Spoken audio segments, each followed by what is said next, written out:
నమస్తే. నేను APSRTC retired employees association రాష్ట్ర అధ్యక్షుడిని. మరియు మా యొక్క కమిటీలో చాగంటి నరసింహరావు గారు,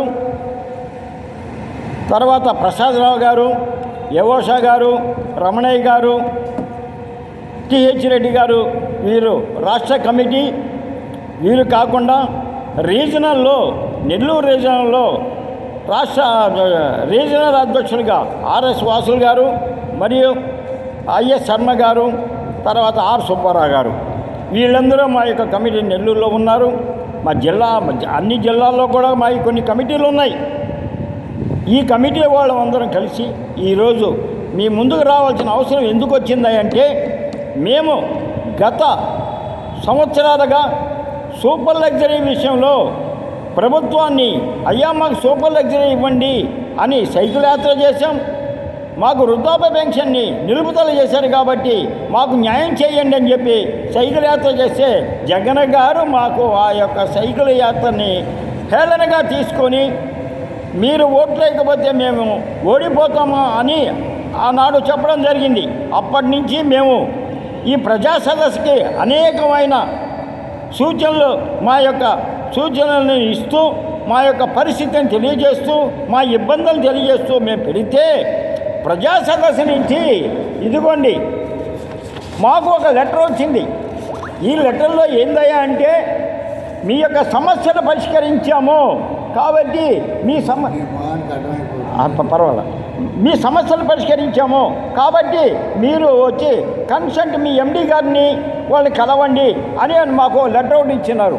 మేము ఆశతో హడావుడిగా ఏమైపోతుందో, అబ్బో మాకు వృద్ధాప్య పెన్షన్ వచ్చింది, తర్వాత మాకు సూపర్ లగ్జరీ అవకాశం వచ్చింది, ప్రభుత్వం మాకు ఇచ్చిందనే ఆశతో మేము పోతే, వాళ్ళు ఈ యొక్క ఈ లెటర్ నెంబర్ ఎన్ఎల్ఆర్ 20-25-03-05-389 లెటర్ నెంబర్లో వాళ్ళు ఇచ్చిన వివరణ ఏందంటే, కన్సెంట్ మంత్రిని మీరు కలవండి మీకు వృద్ధాప్య పెన్షన్ కావాలంటే అని ఇచ్చారు.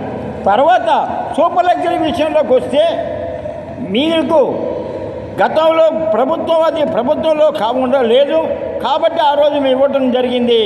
మీరు ప్రభుత్వం కాబట్టి మళ్ళా మీరు ముఖ్యమంత్రి గారిని కలిసి సూపర్ లగ్జరీకి ప్రయత్నం చేసుకోండి, కాబట్టి మీరు కన్సర్న్ మంత్రులని పోవాల్సిందే కానీ మా వల్ల కాదు అని ఎండి ఆఫీసులో చెప్పి మాకు ఈ లెటర్ ఇవ్వడం జరిగింది.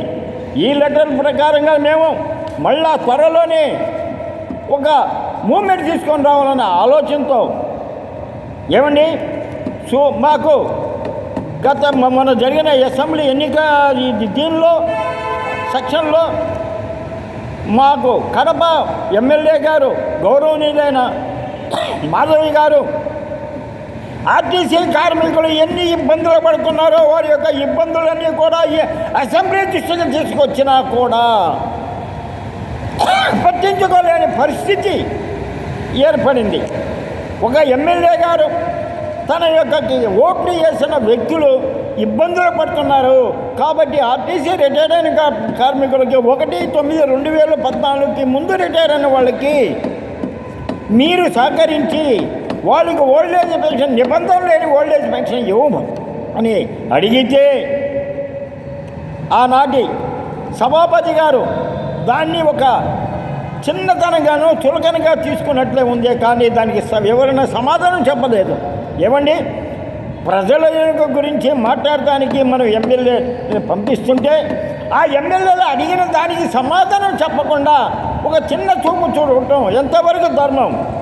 కాబట్టి కార్మికులందరూ ఈ విషయాన్ని గమనించి తిరుగుబాటు చేయవలసిన పరిస్థితి ఏర్పడుతుంది. కాబట్టి రానున్న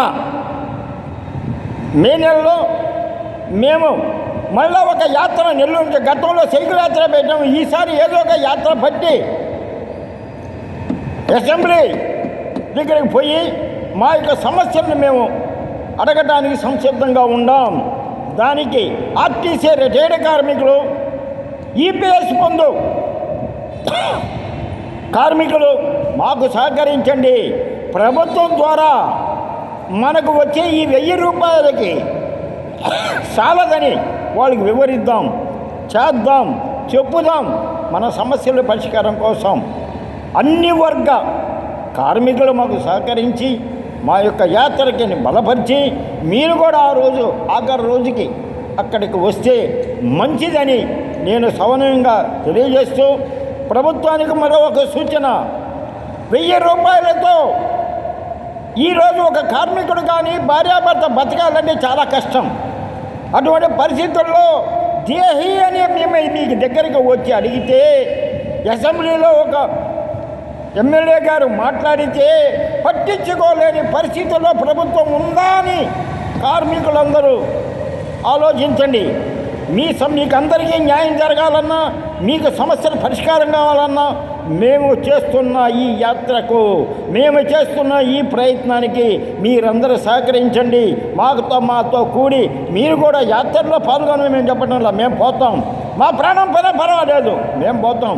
మేము గుంటూరు విజయవాడ చేరే సమయానికి మీరందరూ కూడా అక్కడికి వస్తే అందరం కలిసి ప్రభుత్వానికి దృష్టికి తీసుకుపోయి ఓల్డేజ్ పెన్షన్ని నిబంధనలు లేని ప్రతి వ్యక్తికి కూడా ఓల్డేజ్ పెన్షన్ ద్వారా జీవన వృత్తిని తీసుకోవడానికి మేము సహకరించండి.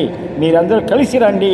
ఇది మా ఒక్క సమస్య కాదు, నా ఇంటి సమస్య కాదు, అందరి కార్మిక సమస్య, అందరి యొక్క ప్రజల సమస్య అనుకోండి, కార్మిక సమస్య అనుకోండి, లేకపోతే నిరుపేద ఆర్టీసీ కార్మికుల సమస్య అనుకొని మీరందరూ సహకరిస్తారని కోరుతూ సెలవు తీసుకుంటున్నాను.